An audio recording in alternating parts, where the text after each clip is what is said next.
আমন্ত্রণ খেলাধুলা ইন্ডিপেন্ডেন্ট টেলিভিশনের নিয়মিত আয়োজন যত খেলায়, সাথে আছি সাইদ সাদি। আর ক্রিকেটের খবর জানাবো। চট্টগ্রামে ব্যাটিং ভরাডুবিতে অস্ট্রেলিয়ার কাছে হোয়াইট ওয়াশ। বাংলাদেশ সিরিজের তৃতীয় টি-20-তে 7 উইকেটে হার। 110 রানের মামুলি টার্গেট 9 ওভার হাতে রেখেই টপকে যায় অজিরা। অধিনায়ক মিচেল মার্শ করেন 60 রান। ওয়ানডে সিরিজ জয়ে অস্ট্রেলিয়াকে মাটিতে নামিয়ে আনে বাংলাদেশ, কিন্তু কে জানতো টি-20-তে ঘুরে যাবে 5-7 দান। জবাব দিতে সময় নিল না মিচেল মার্শের দল।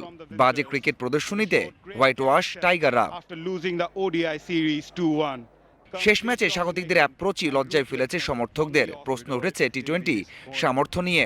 ঘরে মাঠে সবশেষ 11 ম্যাচে মাত্র 3 জয়।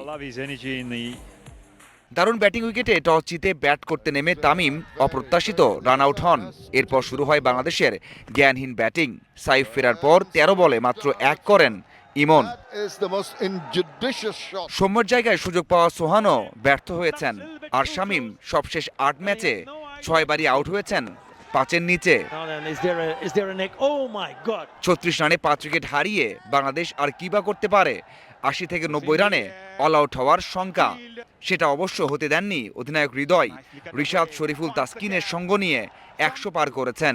নিজে অপরাজিত 51 বলে 61 করে। শরীফুলের প্রথম ওভারে 17 রান তুলে অস্ট্রেলিয়ার শুরু রান তারা। 34 বলে 54 রানের জুটি মার্শ ও ইংলিশের।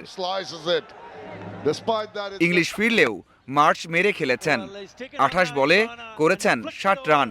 অস্ট্রেলিয়া অধিনায়ক যখন শরীফুলের বলে আউট হন, তখন জয় থেকে মাত্র 23 রান দূরে তার দল। বাকি কাজ সারেন কনলি ও রেনশো। 9 ওভার ও 7 উইকেট হাতে রেখে অস্ট্রেলিয়ার জয়।